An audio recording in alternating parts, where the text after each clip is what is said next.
They can be classified based on the structure, like how they are put together, and they can be based on the function, which is how they move. So the joints themselves have a few ways that they can be classified, like what they look like, the actual like physical, how they're put together, or they can be based on how the movement works.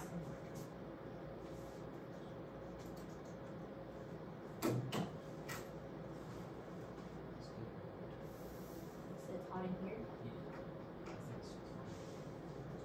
I think it's cold. All the other I sweat when I sit.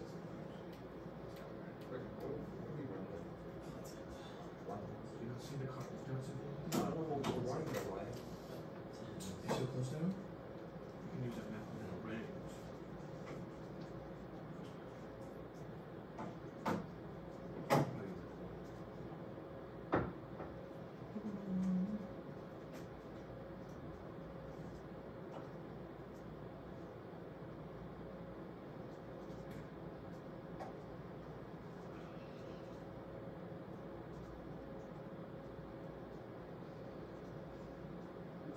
Dreary outside, but it's not even that cold. It's supposed to rain. Yeah. Okay, what's from tonight?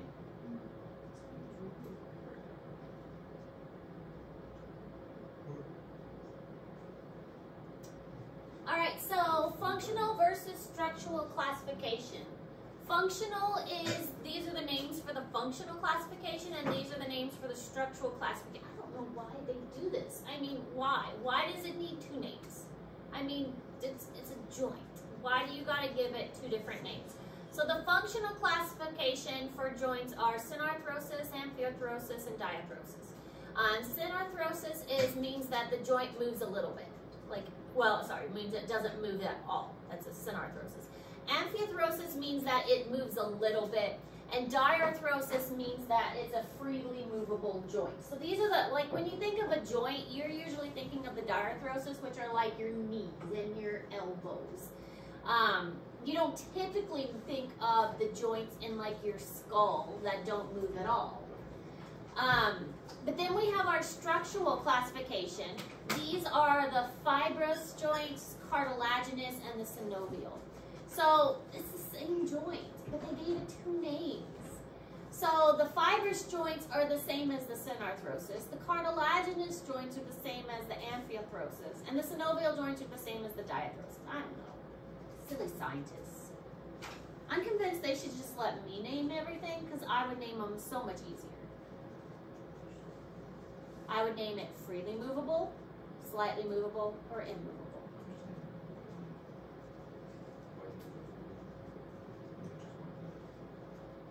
Or moves a lot, doesn't move, moves a little. See? I'd make it so much easier. But no, they make up funny words. Diarthrosis. What kind of a name is that?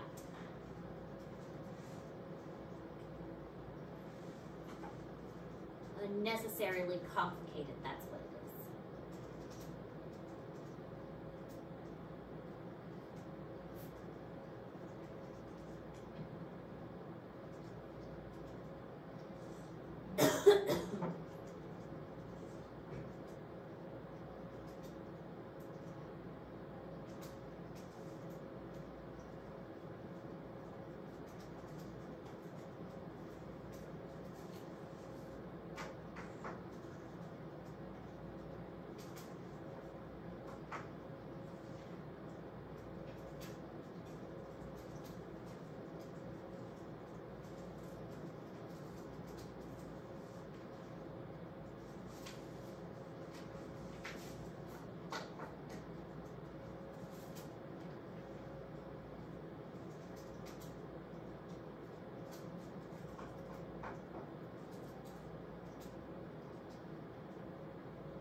thought it was 120.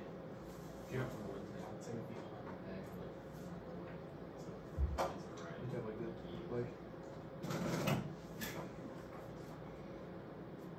I'm It dead. goes back to weird talents. I'm dead. Speaking of random talents, my mom can take a deep breath and then say the entire books of the Bible, Old and New Testament, in one breath. I mean, totally random, but interesting talent. Anyways, fibrous joint versus cartilaginous joint. A fibrous joint are like sutures of the skull. There is no movement once these joints form. Very good for protection, obviously not good for movement, but we already talked about this. It started off as fontanelles. This was the intramembranous joint. It was the fontanelles that eventually formed into sutures, and they're called sutures now of the skull, and they are not going to move once the skull is completely formed as an adult. So again, good for protecting the brain and once you're an adult, but not going to move. So fibrous joint, sutures of the skull. Cartilaginous joints. These are like the discs of the vertebrae and also the pubic symphysis. So the pubic symphysis is if we look at our example again,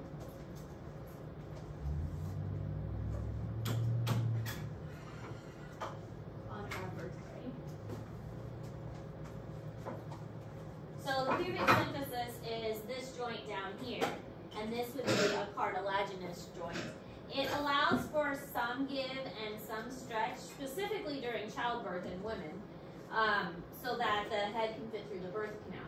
But also these joints are called cartilaginous joints. They allow a little bit of bending, a little bit of movement, because you can bend your spine. We're all aware of that. But it doesn't allow for a lot. So you don't want your spine to move a whole lot unless you're like super bendy. And it has slightly movable ability, but not like freely movable.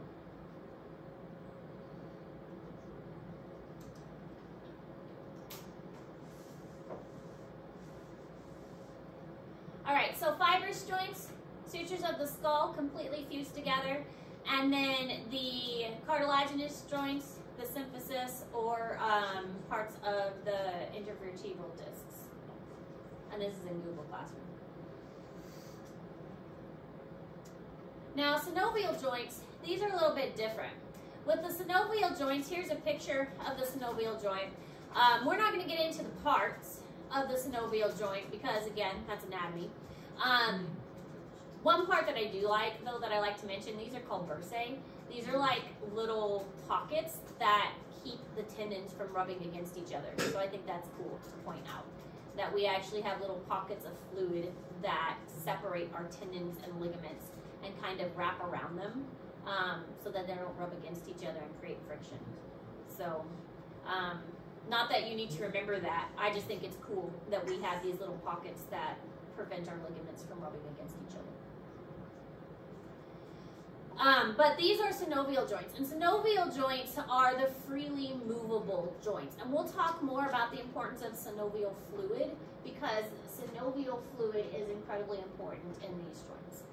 Does anybody know what joint this is? So it would be Yeah.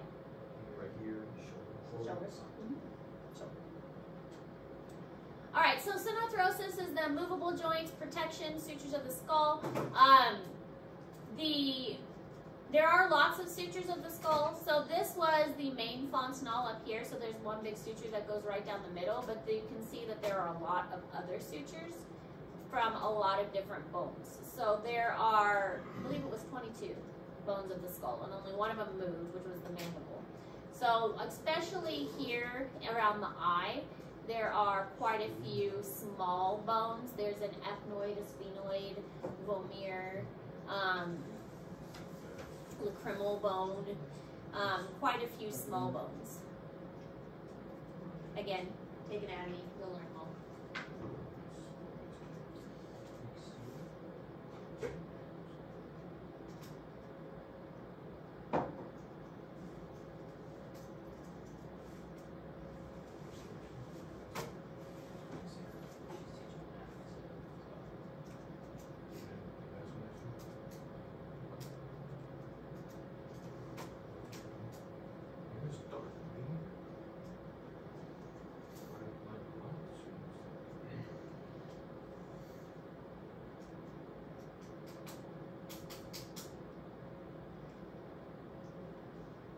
Then you got the amphiarthrosis, which is the same as a cartilaginous joint, limited mobility.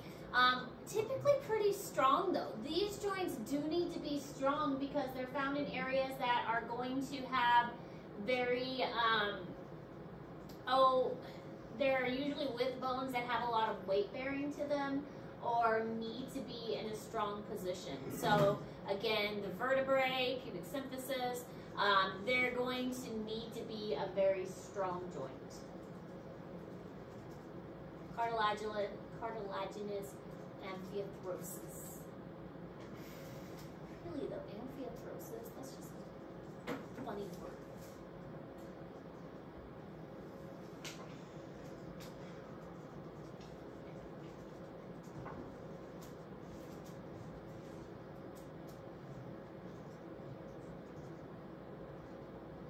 You said that nobody's trying to buy.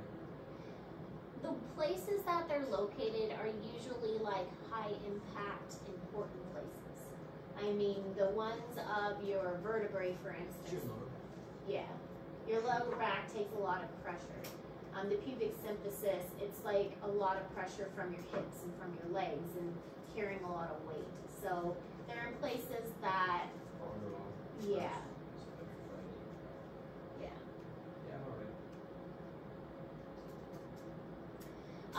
Then we have the diarthrosis, which are the freely movable joints. And these usually, a lot of them will have, they do motion in different ways. Some of them are uniaxial means one directional movement, biaxial two directional movement, or multi-axial in three directional movement. So elbow, I mean you bend your elbow in one way. Biaxial, think of the like the wrist. Okay, you kind of move it in two directions. You can go like up and down, you can go side to side. And then multi-axial is the hip. It can go like in a circle. Okay, or the shoulder can go all around. So that's what that means. It's different directions of movement is allowed. Metacarpophalangeal. That's another fun word. Look how big they're making these words. Metacarpophalangeal. Wow. They're just shoving everything together. Metacarpophalangeal joint. Well, metacarpal. Carpal. Metacarpophalangeal. So, like this joint. Metacarpophalangeal. You can go like this, and you can kind of go sideways too. Phalangeal joint.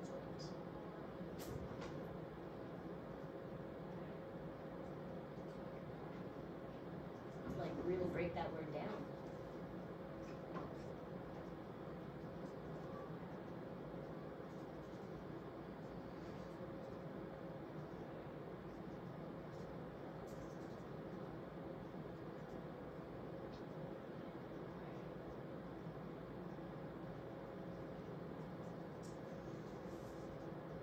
Imagine if you were taking it like a spelling bee. And your word is metacarpophalangeal. Use it in a sentence. No. My metacarpophalangeal joint was aching. Jesus Christ. Well, it's not that hard to spell. If you sound it out. Yeah.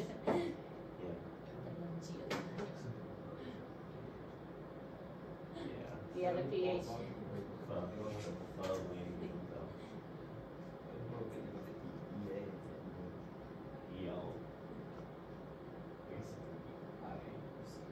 If that was a G instead of a J. Still. All right. Syndesmosis is a fibrous joint uniting parallel bones. So here we see we've got the radius and the not radius and ulna. Oh yeah, radius and ulna. I had it right. Radius and ulna. But also the tibia and the fibula in the lower leg.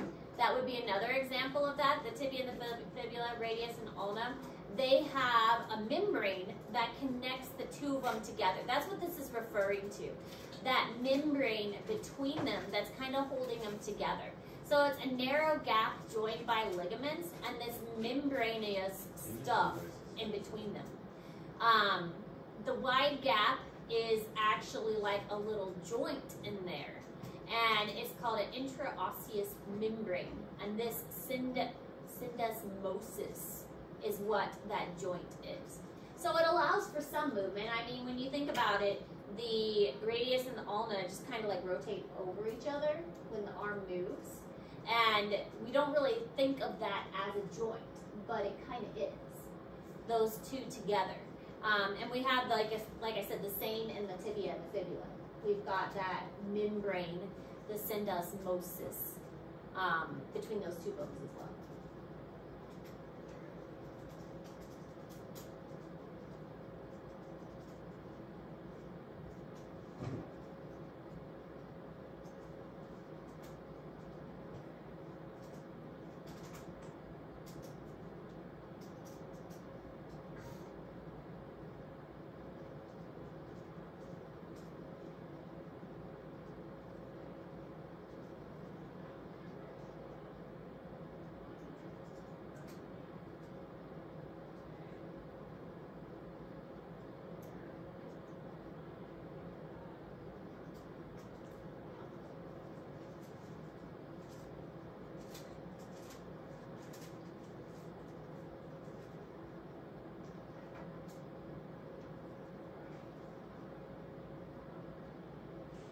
There's a gomphosis, which is the fibrous joint that anchors the teeth. So it's more like pegs, peg in a socket. Like if you've ever seen little kids where they have like those little wooden hammers and they hammer the peg in. That's basically what your teeth are, is peg in a socket kind of thing. That's the gomphosis joint. Again, I think they just make up names sometimes. Oh look, we can call this a joint. Let's name it this. Gomphosis.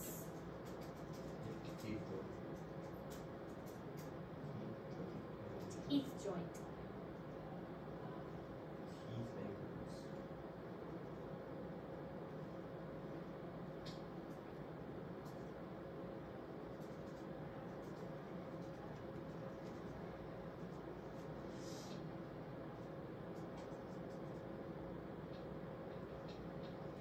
Seen an x-ray of little kid teeth?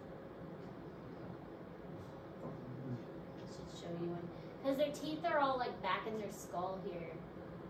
And like underneath, where it's going to push out. And then like all up in here.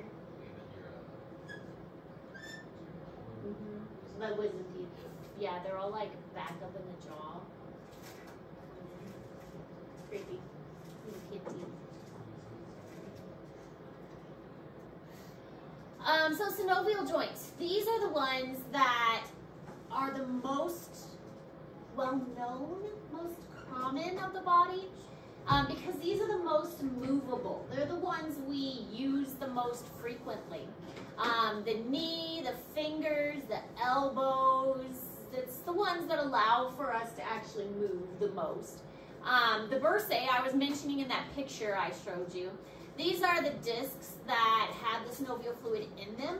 They're not actually like the joint, but they are these flattened, like, think of them as like a flattened kind of balloon that wraps around the tendons and stuff to provide kind of an extra cushioning so things don't rub against each other. There are tendon sheaths, which are basically the bursae that wrap around the tendons so that the tendons don't provide friction. Because if you have two ropes that are next to each other that are constantly rubbing against each other, those two ropes are eventually going to fray when they rub against each other too much. So the bursae separate those two ropes so the ropes don't rub against each other, because that's basically what tendons and ligaments are ropes that would rub against each other otherwise.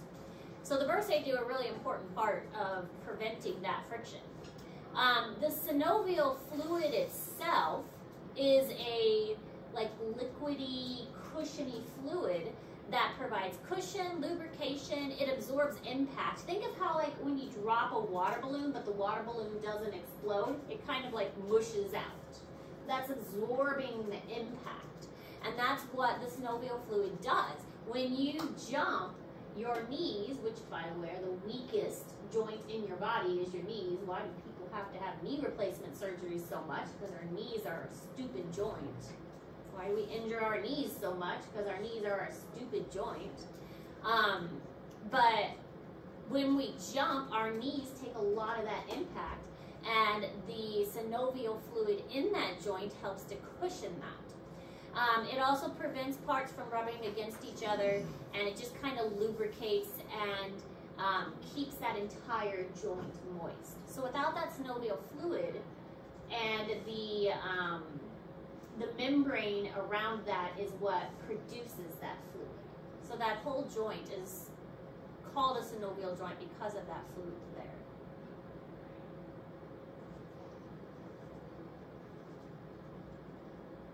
There'll probably be a question on the test about synovial joints, and synovial fluid, and why synovial fluid is important.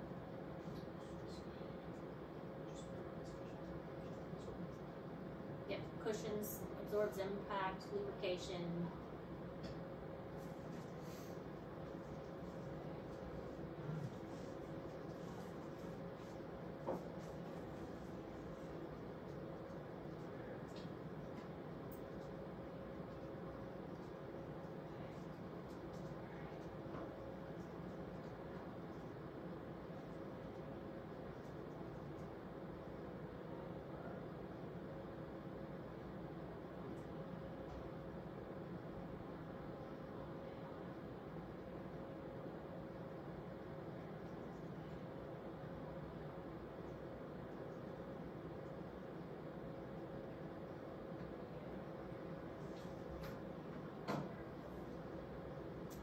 So here are some types of synovial joints. The synovial joints can actually be broken down into groups. They get labeled kind of into categories. This is actually in Google Classroom. Ball and socket, hinge, pivot, and saddle. So ball and socket makes sense. You've got a ball and then it fits into a socket, and this allows for kind of a rotational movement. So really the only two ball and socket joints in the body are where? Shoulder and hip. Very good. Hinge joints, knee and elbow, but it's really more of the knee, and the fingers would be a good example of a hinge joint too. The elbow is more of a pivot, because with the elbow you do more pivoting than hinging. It allows your arm to create kind of that pivot motion. Now a saddle joint is kind of weird. That's more of your thumb. It's like you've got like a curve and then a curve, and then it fits in there. And then so you can kind of slide one way and you can kind of slide the other way. And so you're getting kind of like this sliding kind of movement. So that's what your thumb does. And it looks like your thumb can actually rotate like a ball and socket, but that's not actually what's happening. Your thumb is kind of more like sliding back and forth. So you do need to know how the different joints move and be able to give an example of a joint from each.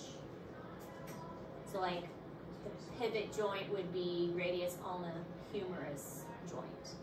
And then maybe just pivots. Yeah.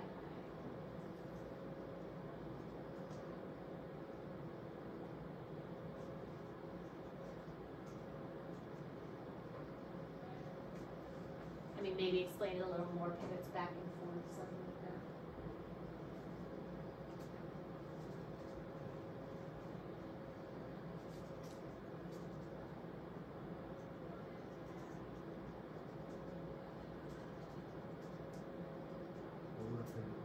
Like an actual example where pivots are just that. Pivot, like, Yeah. it would be like, You know, or another one would be the rate, like the C1 and C2, because you had pivots around that axis. That was an axis. That'd be another pivot joint.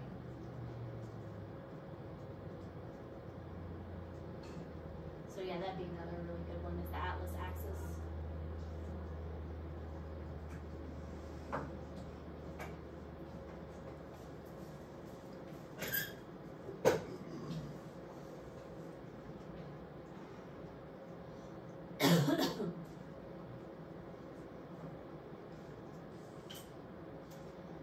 So again, this is the same thing.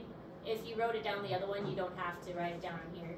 But pivot, atlas, axis, like I said, another good example. Hinge, elbow, also pivot, but knee would be another good example of a hinge. Fingers, also hinge, like working like a door. Condyle, this one we didn't really mention on the other one, but condyle is, oh, there's that word again, metacarpal phalange joints.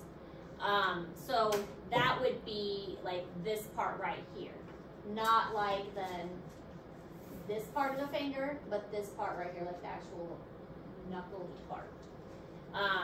Two planes of movement, so you can go this way, but you can also go kind of like out to the side. So you can spread your fingers wide and pull them in, but you can also go like down. That would be a condyle joint.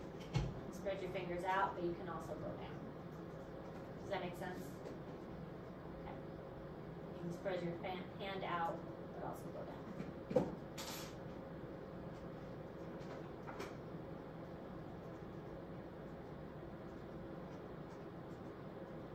We're talking about what a fun word metacarpal phalangeal was. Phalanges. Yeah. And how if you were like in a spelling bee, metacarpal phalangeal. Like if that was. Ooh. And like, your word is metacarpal phalangeal. I bet the scripts are spelling bee. A big one. You're probably with that.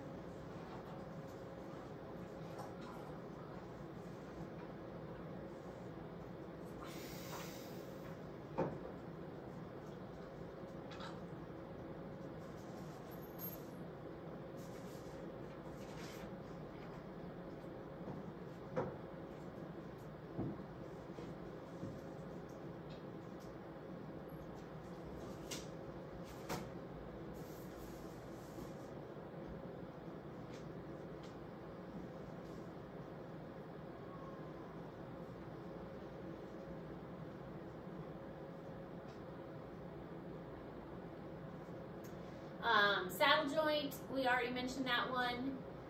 Ball and socket joint, we already mentioned that one. We didn't really mention the plane joint.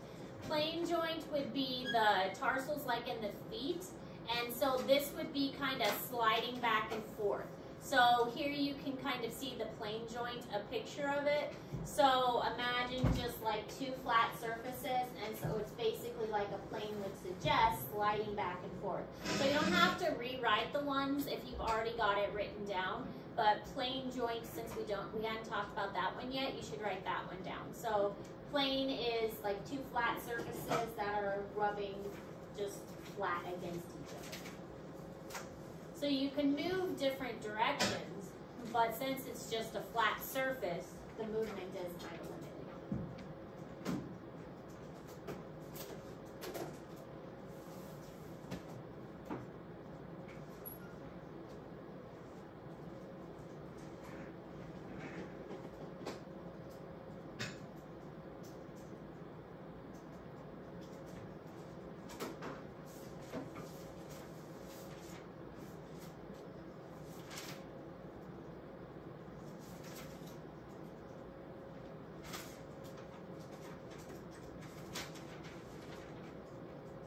Just for fun, I'll probably ask about an easy joint and maybe a hard one.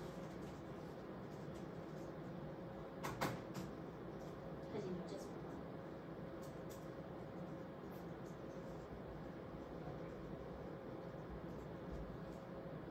I'm like, yes, there's something. Yeah, sorry.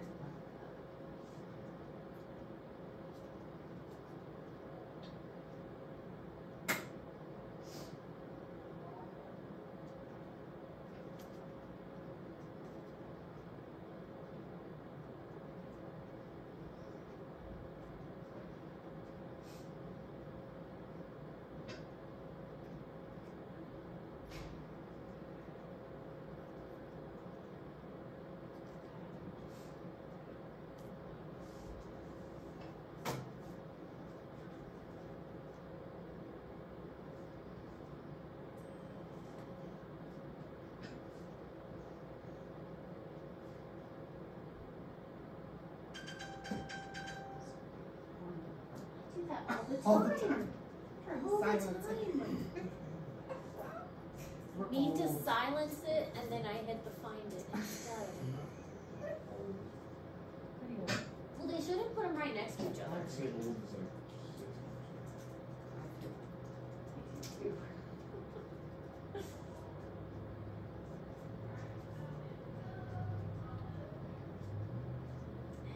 All right, so this is also in Google Classroom, just a good like summary chart, everything like easily put next to each other. So it's just a good chart.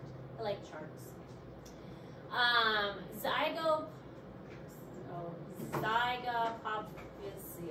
Zygopophysial. Oh, I said that one. Zygopophysial joint. Articulation between the vertebrae. So that's what these are, right here. And they are allowing some movement between the vertebrae, but not a lot, because the vertebrae aren't supposed to move a lot unless you get a super bendy person. The cervical and lumbar have the greatest range of movement because they don't have ribs attached to them, and they're not protecting like a heart and lungs. And so the thoracic region does have very limited flexibility, again, because they have ribs and lungs and heart, so that they're protecting. So cervical and lumbar do have greater range of motion, but it's zygopophysial.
Was there something to say? Whenever you watch the minutes on YouTube, whenever you show 2.5 shot timer, it's kind of hard to see because it's like at an angle. I should be getting my TV. Like in a I'm just getting a TV. It's actually Is in. that yours? It is finally, finally. My TV is in the workroom, and it should be getting installed soon. So thank you for letting me know. But hopefully the TV will solve that problem. So yeah. Well, there's no problem to put it. I was like, some teachers like put it on like the side of the I don't even have a sign. I mean, I could put it on the back. That would be. But yeah, I don't really have anywhere else to put it. So, but hopefully it'll get better. And once I get the TV, if that's still a problem, let me know, and I'll try and figure something else out. Maybe a different place to put it. Yeah, maybe a different place to put it. So. How does it record on your computer? I can record on my iPad. I've got my I see. iPad set up there. Maybe it helps if it's like straight up with it, like more so it's not over. I try to put it over there though so that you guys can see the notes, but I can't because the projector is there now. But when the projector is gone, it won't be an issue. So hopefully once I get that TV, it'll be easier. So, but thanks for bringing that up. Thanks for pointing that out. So we'll see once I get the TV. Hopefully things. I mean, they said installed soon. At least it's here. Well, until after break. Yeah, probably. I know it took this long to actually get it. Just touch Matt and tell him to put it Hopefully. At least it's here finally. So baby steps. I'm just happy it's here. Because I mean, look, it's like crooked and there's cords everywhere and people keep like bumping it. Did the hanging one crap out? Oh yeah, it crapped out last March. Mm. And I've had this one, and then I kept seeing other people get new ones and new ones and new ones, and I'm like, am I not special enough? Yeah, that was going out when I was in this. Yeah, it crapped out like last March, and I've had this one for ever since. And they keep having to take this one when we have like people in the, because it's the only spare. And he, like the last meeting, he was like, okay, so we're almost done with technology. What about me? And finally, this one like almost broke the other day, and I had to call to fix it. And part of me didn't was like, Yeah.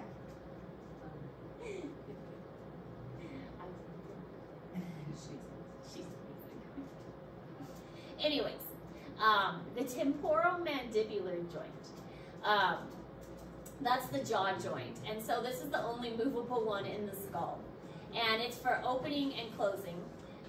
It will also go forward a little bit, which I'm sure you guys know. You can move your jaw forward just a little bit, but you can't really move it forward a lot. So it's kind of a gliding joint too, and it's mostly a hinge joint though. Opening and closing and gliding forward a little bit. But I mean, you shouldn't be able to pop your jaw out to a significant degree. Who could? Like pop it out. Well, thank you. He also had like a very high pain tolerance. So, You see those people who can pop their eyeballs out? What's this? what? There are some people who can like pop their eyeballs out. Pretty cool. Like, Pretty not. They can just do it on command. They just pop their eyes out and then they become like bug-eyed and then they pop their eyes back Oh, in. okay, yeah. Yeah, it's like they pop them out and they become bug-eyed and then they pop them back in their sockets. Look at the thing like actually. Well, there are Like how people like big? have glass eyes that can do that. Well, yeah, I mean.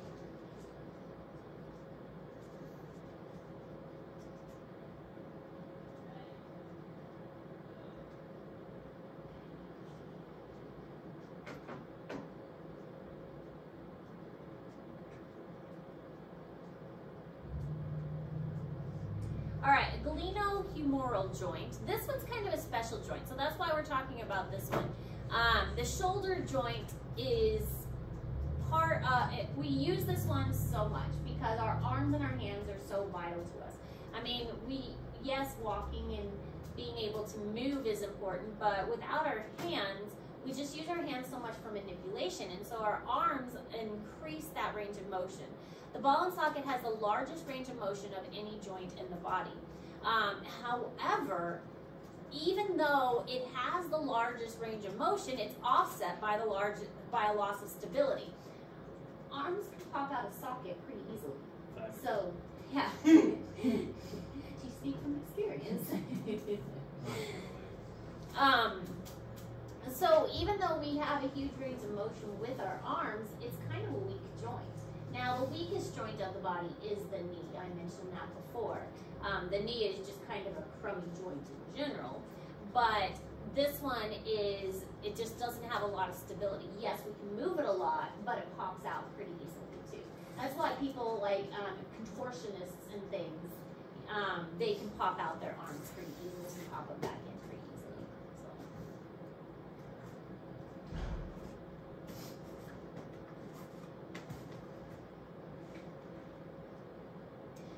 So the humor ulnar joint.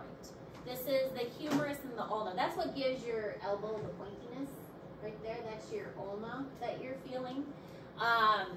This is the hinge ability that your arm can have. And so this is there's a big notch in your ulna that articulates with the humerus bone. And since our skeleton doesn't have an arm, it's pretty easy to point that out. So this is the ulnar, and it has this notch right here. And it articulates with this process here so that it basically bends. And so this pointy part on your elbow is basically this part right here. So when they call it a funny bone, it's really not accurate because it's really your ulna. Huh. It's your ulna that you're feeling. That's not even a bone. It's really nerves. Yeah. It's nerve related. You guys ever heard of nursemaid's elbow? Nope. No? I've heard it. Little thing.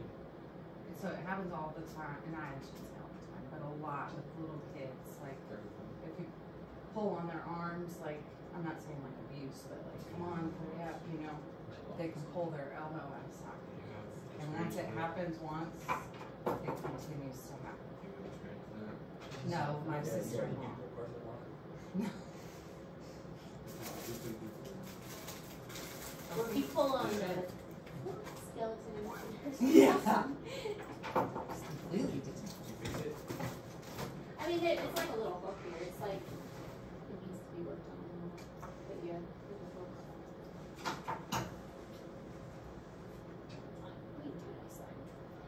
Hip joint, ball and socket. Stability with a wide range of motion. So this one is more stable than the elbow. You still get a wide range of motion with your hip, but it is a lot more stable. You don't hear about the hip joint popping out as much as you hear about the shoulder joint popping out. The hip joint usually stays in place a lot more. But if you look at the hip joint compared to the elbow joint, the hip joint is much more dramatic. I don't know if you can move Mr. Skeleton. But the hip joint is much more dramatic because the head of the femur, and it's basically what it's called, is the head of the femur, is a much more round head. It's much more defined than the head of the humerus. This one is not as defined. It doesn't have as much of a neck, and that's what this is called, is the neck. The neck of the femur is much more pronounced, and so the socket joint is much more pronounced as well. This is called the glenoid. This is not as pronounced either. So this is, I mean, it's easy to see why that's going to pop out versus as why this is going to stay much easier. So, the joint of the hip is just much more secure. Yes? So the hip joint is just better made, and the shoulder joint isn't made as quite as well.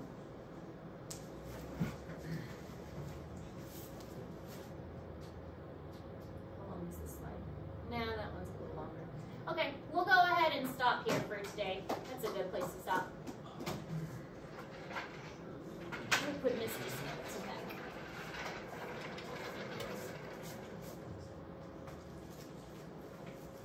Appreciate it, Sarah's. Do you plan on giving us that new case study by tomorrow or next week? How are we on forensic anthropology? Oh, good. I was about to say mine. Read the last summary. Why Maybe then? Who are you? tomorrow. How are you looking on yours? Unless you Your do stuff. I don't